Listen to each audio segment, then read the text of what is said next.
dan lain sebagainya, itu harus menjadi concern bersama.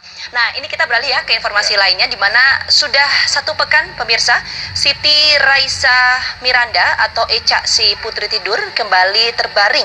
Warga Pangeran Kota Banjarmasin, Kalimantan Selatan yang beberapa tahun lalu sempat menghebohkan media sosial karena tidur selama berhari-hari hingga kini belum sadarkan diri. Ini juga sempat terjadi kalau tidak salah tahun 2017, tertidur selama 13 hari, Fit. 13 hari? 13 hari. Nah, ini seperti inilah kondisi Echa si putri tidur yang hingga 1 pekan ini masih terbaring di rumahnya di kawasan Pangeran Banjarmasin, Kalimantan Selatan.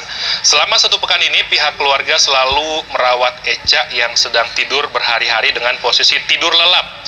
Orang tua Echa, Mulyadi, mengatakan sudah 1 pekan ini Echa belum ada tanda sadarkan diri, bahkan pihak keluarga sudah membawa berobat ke rumah sakit. Namun, ini keterangan pihak rumah sakit bahwa Echa tidak ada penyakit. Nah, pada tahun 2017 lalu, Echa juga mengalami hal serupa saat masih berusia 13 tahun. Waktu itu Echa tertidur selama 13 hari dan pada saat itu Echa dijuluki si putri tidur. Menurut keterangan dari pihak keluarga, Echa mengidap sindrom langka yaitu hypersomnia dan orang tuanya Mulyadi berharap semoga Echa bisa cepat sembuh dan bisa kembali beraktivitas seperti sedia kala. Nah, sekarang kondisinya kayak gimana ya? Karena kan pertanyaannya ketika tertidur seminggu cairannya banyak yang keluar, makannya seperti apa? Nah, kita akan coba tanyakan langsung ya kepada orang tua Siti Raisa atau Echa, Pak Mulyadi. Selamat pagi, Pak Mulyadi. Ya, selamat pagi. Ya, Pak Mulyadi, apa kabar, Pak? Baik. Baik. Echa, gimana Pak kabarnya? Sehat? Sehat, tapi sampai sekarang masih tidur. Jadi sudah 8 hari ini dia tidur. Oh, sudah 8 hari tidur. Ini posisi sekarang di mana? Di rumah atau di rumah sakit atau seperti apa? Di rumah. Sudah keluar dari rumah sakit.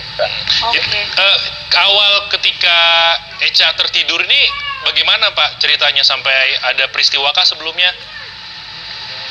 Awal yang baru tahun ini apa awal yang kemarin itu? Yang saat ini, yang 7 hari, 8 hari ini. Oh, yang 7 hari. Kemarin sebelum dia tidur, kami kan ada acara ulang tahun, makan bakso. Oke. Nah, itu setelah pulang ke rumah sekitar 2 jam setelah makan itu dia tidur. Nah, kami kira tidur biasa aja. Ternyata sampai besok, sampai malamnya dia tetap tidur. Oke. Nah, malam kedua dia tidur itu ada kejang-kejang. Nah, ini kan mengkhawatirkan saya, karena sebelumnya dia belum pernah seperti itu. Akhirnya saya bawa ke rumah sakit. Oke, artinya Echa ini tertidur lama selama 8 hari ini baru kali ini ya Pak ya? Oh, sudah berkali-kali, ini sudah yang ke-13 kali ini. Oh, yang ke-13 kali. Artinya sudah sejak kapan Pak? Sejak 2017. Sejak 2017. Gejala yang dialami hampir sama? Seperti kejang-kejang gitu? Kalau kejang-kejang ini baru yang ke-13 ini. Oke. 13 kali ini rata-rata biasanya kalau tidur panjang itu berapa hari Pak? Yang ada 7 hari itu 3 kali. Yang 13 hari sekali, yang ada yang 5 hari, ada yang 4 hari, bervariasi. Yang paling cepat, yang paling pendek itu 1,5 hari. Paling pendek ya, paling lama 13 hari itu ya Pak ya? Iya. Selain kejang-kejang, gejala yang kemudian dialami oleh Echa ini seperti apa Pak? Nggak ada, cuma itu aja, dia cuma kejang-kejang, tidur, dada dalam keadaan tidur, tangan yang sebelah kiri, sama lehernya itu kejang-kejang itu. Oke. Tapi sebelum tidur Echa ada ngomong sesuatu nggak Pak? Nggak ada. Nggak ada ya? Nggak ada. Makannya gimana Pak, kebutuhan sehari-hari cairannya dan lain-lain? Makannya kita suapin ya.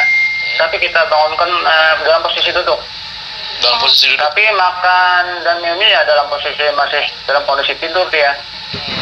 Tapi Echa itu sudah dicoba untuk dibangunkan Pak? Oh, sudah sering. Responnya seperti apa? Nggak ada respon dia. Nggak ada respon. Kemarin dibawa ke rumah sakit setelah kejang-kejang, apa respon dari dokter yang periksa Pak? Kita kan sama dokter khawatir ini ada epilepsi, gejala epilepsi. Nah, kemudian kata dokter kita tunggu dulu, kan diberi obat, ditunggu sampai 24 jam. Hari besoknya ternyata sudah nggak ada lagi itu. Oke. Ini kan akhirnya sudah, oleh dokter belum epilepsi, katanya belum bisa dikatakan epilepsi. Oke. Sementara ini diagnosa dokter apa kalau gitu Pak? Nggak ada sih, nggak ada. Hasil lab juga normal. Secara fisik, secara medis dia sehat aja. Oh, sehat. Nah, setelah kemudian misalnya paling lama 13 hari tertidur, setelah Ya. terbangun, apa yang kemudian diceritakan oleh Echa, Pak? Dalam tidurnya berkali-kali ini dia cuma sekali aja yang cerita itu, yang waktu katanya dibawa ke rumah tua itu aja. Yang selain-lainnya nggak ada, nggak ada cerita dia. Oke, Pak, tapi saya sempat dengar kalau Echa ini pas bangun itu lupa akan sekelilingnya, benar demikian, Pak? Itu yang waktu yang tidur lama 13 hari. Oh, yang 2017 ya? Itu dia lupa blank gitu. Kalau sekarang, Kalau yang lain-lain itu dia betul bangun ya aktivitas seperti biasa dia, normal. oke. Kalau di keluarga Pak Mulyadi ada juga nggak yang serupa kayak Echa gini, Pak? Nggak ada. Nggak ada ya. Terus sekarang pengobatan yang dilakukan pihak keluarga seperti apa, Pak, selain dari medis? Ya, kan kita juga pakai non medis, artinya kita usaha ikhtiar medis dan non medis. Tapi ya hasilnya tetap aja dia seperti ini. Pak, Echa ini status masih pelajar, betul? Ya, kelas 10 SMA. Oh, kelas 10 SMA. Sekolahnya gimana, Pak, kalau kayak gitu dengan kondisi Echa saat ini? Gimana? Sekolahnya bagaimana dengan kondisi Echa saat ini? Sekolahnya normal juga dia, tugas-tugasnya dia kerjakan dengan baik. Bahkan kemarin dia lapor sama saya, matematika katanya dapat nilai 100. Wih, termasuk siswa yang berprestasi ya, Pak ya? Enggak juga sih, dia nggak ngerti itu kok bisa begitu. Oke, kesehariannya seperti apa, Pak? Psikologis dari Echa sendiri seperti apa? Kalau di rumah dia agak menyendiri dia. Dengan kawan-kawan kitanya dia kurang bergaul. Dia pergaulannya cuma di sekolah aja. Tapi aktivitasnya dia sering nyanyi-nyanyi gitu, main gitar, main keyboard, itu aja. Oke, upaya medis sudah dilakukan keluarga, Pak. Apa lagi langkah selanjutnya yang kemudian dilakukan keluarga untuk agar Echa ini sembuh ya? Ya, apalagi pihak kedokteran juga mengatakan ini merupakan hal yang langka ya, Pak ya, begitu? Iya, memang langka. Apa langkah selanjutnya, Pak? Nah, saya sendiri bingung nih kan, secara medis nggak ada penyakitnya, secara non medis juga macam-macam sih anunya. Terawangannya itu macam-macam, beda-beda gitu. Saya sendiri bingung nih mau diapakan lagi. Baik, kalau secara non medis apa, Pak, analisa yang kemudian Bapak terima? Ya kan ya kita sebutlah orang-orang pintar lah atau paranormal. Katanya ada yang dibawa orang, katanya ada kembarannya, katanya ada dipasung, dan macam-macam lah. Katanya ada juga sedang dibimbing.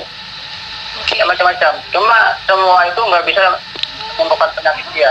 Iya. Penyakit tidurnya itu maksudnya. Ya, kita doakan juga Echa kondisinya bisa kemudian normal kembali, Pak. Terakhir, Bapak dan juga Ibu bekerja ya, Pak ya? Iya, kerja saya. Kalau boleh tahu profesi sehari-hari sebagai apa, Pak? Istri saya itu instruktur senam. Kalau Bapak? Kalau saya sendiri PNS guru. Tapi satu lagi, Pak, saya sempat dengar kalau Echa itu kalau tengah malam pernah bangun untuk ke toilet, benar demikian, Pak? Untuk ke... Terakhir kemarin, pagi kemarin dia ke toilet. Oh, jadi itu memang aktivitasnya makan, minum, toilet itu aja aktivitas. Tapi ketika bangun itu ke toilet, diajak ngobrol untuk tetap sadar, Kalau nggak diajak bisa? ngobrol nggak bisa. Oh, nggak bisa? Kalau diajak ngobrol nggak bisa, cuman dia bisanya cuman manggut-manggut atau geleng-geleng. Misalnya dia kalau badannya gelisah itu, kita tanya mau pipis, nah itu kepalanya manggut-manggut dia, baru kita bawa. Baik, artinya upaya maksimal sudah dilakukan oleh pihak keluarga ya, Pak ya, terhadap kondisi Echa. Kita harapkan juga segera normal kembali, pulih, dan juga bisa beraktivitas. Sekali lagi terima kasih Pak Mulyadi atas waktunya telah berbagi informasi bersama kami Sindrom di yang langka ya. Bahkan Betul. menurut dokter ini jarang sekali untuk kasus seperti ini di Indonesia. Di Indonesia bahkan di dunia, informasinya dari beberapa sejumlah pakar kesehatan mengatakan bahwa sindrom yang dialami Echa ini termasuk yang langka. Kita harapkan juga ada kemudian langkah penanganan yang kemudian tepat ya untuk mengatasi mengenai hal ini. Selanjutnya ini mau dijawab pertanyaan tetangga saya.